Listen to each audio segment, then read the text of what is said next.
ಕೊಲೆ ಪಾತಕಿಗಳಿಗೂ ಆಶ್ರಯ ತಾಣವಾದ ಹಾಸ್ಟೆಲ್. ಸರ್ಕಾರಿ ಹಾಸ್ಟೆಲ್ನಲ್ಲಿ ಕೊಲೆಗಾರ ಬಿಂದಾಸ್ ವಾಸ್ತವ್ಯ.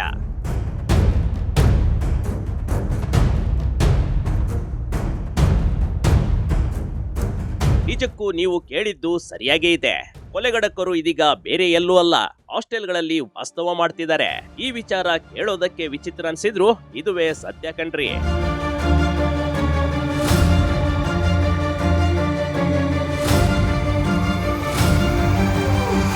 ಸರ್ಕಾರಿ ಹಾಸ್ಟೆಲ್ಗಳು ಆದ್ರೆ ಅದೆಷ್ಟೋ ಬಡ ಮಕ್ಕಳಿಗೆ ಆಶ್ರಯ ತಾಣ.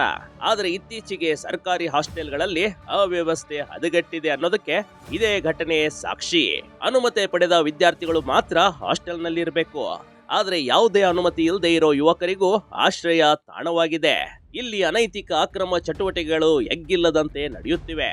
ಕೊಲೆ ಪಾತಕಿಗಳು ಕೂಡ ಇವರು ಆಶ್ರಯ ನೀಡುತ್ತಿವೆ ಅನ್ನೋದು ಎಲ್ಲರ ಆತಂಕವನ್ನ ಹೆಚ್ಚು ಮಾಡಿದೆ.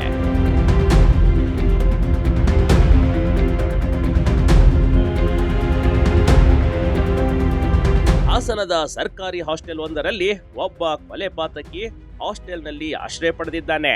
ಮಾರ್ಚ್ 12ರಂದು ವರುಣ್ ಎಂಬ ಯುವಕನನ್ನ 8 ಜನ ಯುವಕರು ಕಿಡ್ನಾಪ್ ಮಾಡಿದ್ರು. ಹಾಗೆ ಹಾಸನಗೆ ತಂದು ಕೊಲೆ ಮಾಡಿ ಸುಟ್ಟು ಹಾಕಿದ ಭಯಾನಕ ಘಟನೆ ನಡೆದಿತ್ತು. ಕೊಲೆ ಮಾಡಿದ ಒಬ್ಬ ಆರೋಪಿ ಸರ್ಕಾರಿ ಹಾಸ್ಟೆಲ್ನಲ್ಲಿ 2 ದಿನ ಆಶ್ರಯ ಪಡೆದಿದ್ದನಂತೆ. ಈ ವಿಚಾರ ಪೊಲೀಸರ ತನಿಖೆಯಲ್ಲಿ ಬೆಳಕಿಗೆ ಬಂದಿದೆ. ಇವರು ಹೇಳಿದ್ರು ಸರ್, ನಾವು ಅವೇರ್ನೆಸ್ ಮಾಡಿದ್ವಿ, ಅವೆಲ್ಲ ಮಾಡ್ಕೊಂತ ಅವೇರ್ನೆಸ್ ಮಾಡ್ತಿದ್ವಿ. ಈಗ ಪ್ರತಿ ಮಂಗಳವಾರ ನಮ್ಮ DC ಮೇಡಮ್ ಅವರು ಒಂದೊಂದು ಹಾಸ್ಟೆಲ್ ವಿಸಿಟ್ ಮಾಡಿ ಏನಿದೆ ನಮ್ಮ ಪೋಕ್ಸೋ ಬಾಲ್ಯ ವಿವಾಹ ಏನಿದೆ ಅದನ್ನು ಅವೇರ್ನೆಸ್ ಅವರು ಮಾಡ್ತಿದ್ದಾರೆ. ಪ್ರತಿ ನಮ್ಮ 3 ಇಲಾಖೆ, ನಮ್ಮ ಬ್ಯಾಕ್ವರ್ಡ್ ಕ್ಲಾಸು, ಮೈನಾರಿಟೀಸು ಮತ್ತು ಸೋಷಿಯಲ್ ಫೇರು 3 ಹಾಸ್ಟೆಲ್ ಪ್ರತಿ ಮಂಗಳವಾರ ಒಂದೊಂದು ಹಾಸ್ಟೆಲ್ ವಿಸಿಟ್ ಕೊಟ್ಟಿದ್ದಾರೆ. ಆಫೀಸ್ ಬಳಭಾಗದಿಂದ ಹಾಸ್ಟೆಲ್ಲು ಮಾಡಿದ್ರು. ಈ ಮಕ್ಕಳು ಆ ಮಕ್ಕಳು 2 ಹಾಸ್ಟೆಲ್ ಅಲ್ಲಿ ಜಾಯ್ನ್ ಆಗಿದ್ರು. ಮತ್ತು ಈ ಮಂಗಳವಾರ ಈ ಒಂದು ಹಾಸ್ಟೆಲ್ ಏನು ನಡೆದಿದೆ ಅದ್ರ ಬಗ್ಗೆ ನಮ್ಮ DC ಅವರು ನಾವು ಮಾಡೋಣ ಅಂತ ಹೇಳಿದ್ದಾರೆ. ಈ ನೆಕ್ಸ್ಟ್ ಬರೋ ಮಂಗಳವಾರ ಮಾಡ್ತೀವಿ, ಅಲ್ಲ ಪ್ರೋಗ್ರಾಮ್ ಮಾಡ್ತೀವಿ.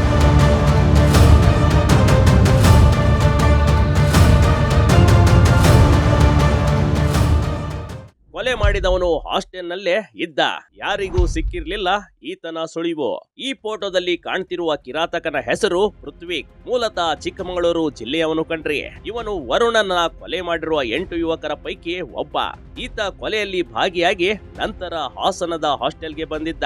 ರಕ್ತ ಸಿಕ್ತವಾಗಿದ್ದ ಬಟ್ಟೆ ಮತ್ತು ಕೃತ್ಯಕ್ಕೆ ಬಳಸಿದ್ದ ಸ್ನೇಹಿತರ ಆಯುಧಗಳನ್ನ ಹಾಸ್ಟೆಲ್ನಲ್ಲೇ ಇಟ್ಟಿದ್ದಂತೆ. ಕೊಲೆ ನಂತರ ಆರೋಪಿಗಳು ಬೇರೆ ಬೇರೆ ಸ್ಥಳಗಳಲ್ಲಿ ತಲೆಮರೆಸಿಕೊಂಡಿದ್ರು. ಈ ಐನಾತರಿ ಮಾತ್ರ ಸ್ನೇಹಿತರ ಸಹಾಯದಿಂದ ಸರ್ಕಾರಿ ಹಾಸ್ಟೆಲ್ನಲ್ಲೇ ತಂಗಿದ್ದನಂತೆ.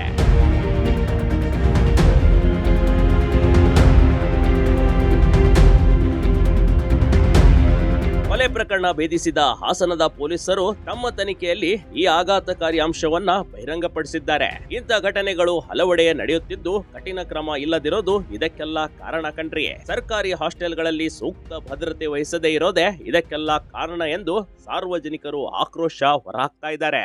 ಆಮೇಲೆ ಎಲ್ಲಾ ರೂಮ್ಗಳಿಗೂ ಅಷ್ಟೇ, ಎಲ್ಲಾ ರೂಮ್ಗಳಿಗೂ ಹೋಗ್ತಾ ಇರ್ತಾರೆ, ಎಲ್ಲಾ ರೂಮ್ಗಳಿಂದ ಬರ್ತಾನೆ ಇರ್ತಾರೆ, ಎಲ್ಲ ಇದ್ ಮಾಡ್ತಿರ್ತಾರೆ.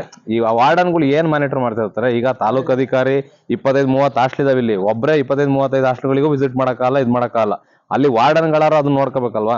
ಈ ವಾರ್ಡನ್ಗಳಿಗೆ ಡೈಲಿ ಸ್ಟೂಡೆಂಟ್ಸ್ ಗಳು ನೋಡ್ತಿರ್ತಾರೆ, ಇವರೇ ನಮ್ ಸ್ಟೂಡೆಂಟ್ಸ್ ಅನ್ನೋದು ಗೊತ್ತಿರುತ್ತೆ.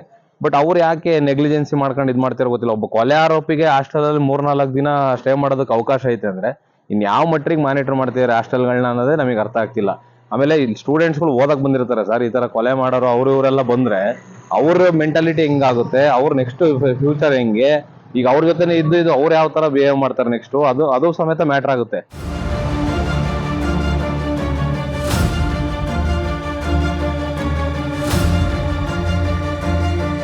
ಒಟ್ಟಾರೆ ಸರ್ಕಾರಿ ಹಾಸ್ಟೆಲ್ನಲ್ಲಿ ಅಂದ್ರೆ ಬಡ ಮಕ್ಕಳು ಓದಿ ಉದ್ಧಾರ ಆಗ್ಲಿ ಅಂತ ಇರೋದು. ಆದ್ರೆ ಇಂಥ ಘಟನೆಗಳು ಸರ್ಕಾರಕ್ಕೆ ಕಪ್ಪು ಚುಕ್ಕೆ ತರುವಂತೆ ಮಾಡುತ್ತಿವೆ. ಅಧಿಕಾರಿಗಳು ಇಂಥ ಘಟನೆ ನಡೆಯದಂತೆ ಕಟ್ಟುನಿಟ್ಟಿನ ಕ್ರಮ ವಹಿಸಲಿ ಅನ್ನೋದೇ ಸಾರ್ವಜನಿಕರ ಆಗ್ರಹ. Big TV Karnataka, Hassan.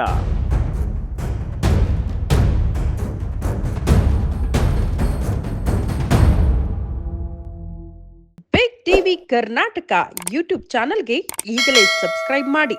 ಧನ್ಯವಾದಗಳು.